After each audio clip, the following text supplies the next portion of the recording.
Don't trust those people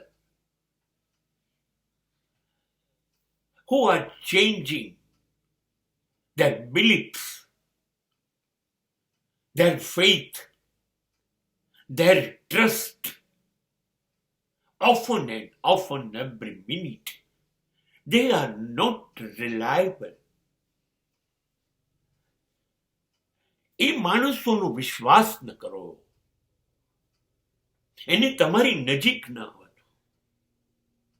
જેના પ્રતિભાવ બદલાતા રહે, જે દર મિનિટે બદલાતા રહે, જેની શ્રદ્ધા ડગમગી જતી હોય, જેનો વિશ્વાસ તમારામાં વારંવાર હલી જતો હોય, ખસી જતો હોય,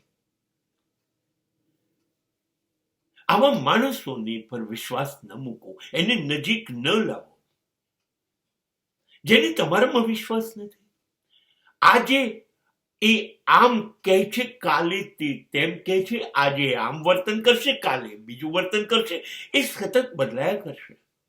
એની વફાદારી સિદ્ધાંતો સાથે નહીં હોય, તમારી સાથે નહીં હોય, કેમ કે એની વફાદારી પોતાની સાથે જ નથી. આ માનસિક રીતે અસ્થિર માણસો છે કે જેને કશામાં ભરોસો નથી, કદાચ એને પોતાને પોતાનામાં પણ ભરોસો નથી. તો એ જ્યારે કે મને તમારામાં ભરોસો છે, તો એનો ભરોસો કેવી રીતે કરવાનો?